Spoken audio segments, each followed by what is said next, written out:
Bonjour à tous, bienvenue dans ce nouveau numéro de Zoom Actu. J'ai la chance aujourd'hui de recevoir Jérôme Lapartien. Bonjour Jérôme.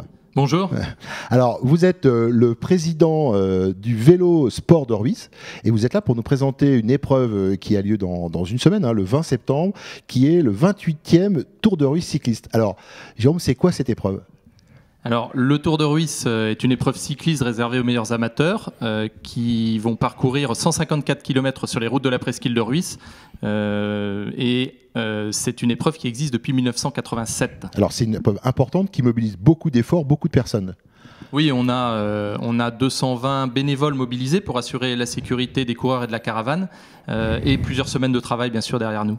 Ouais, donc c'est quand même une grosse organisation. Alors, concrètement, comment se déroule cette épreuve ? Alors, le départ sera donné de Le Tour du Parc à 13h20, l'arrivée à Saint-Gildas-de-Ruisse à 17h et on ira parcourir les routes tantôt du golfe du Morbihan, côté golfe, tantôt côté océan. Donc on a un très beau terrain de jeu pour faire une belle épreuve.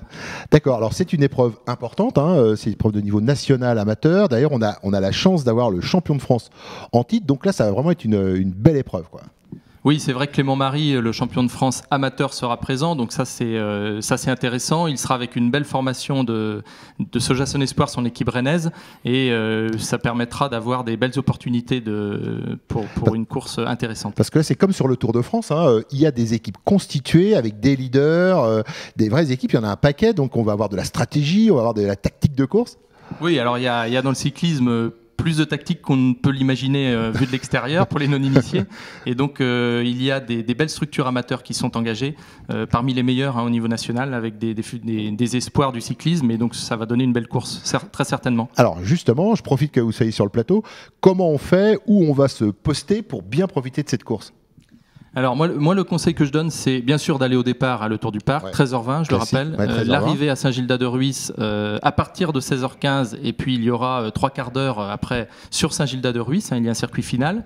Et puis 2 endroits un peu stratégiques autour de Banastère, les 4 chemins Belle-Croix pour ceux qui connaissent, secteur du Tour du Parc, Sarzeau. Et puis également en fin de parcours sur Saint-Jacques, avec un parcours un peu plus difficile et une course plus débridée à ce moment-là. Donc 2 points clés où on peut les voir passer plusieurs fois, c'est ça l'intérêt.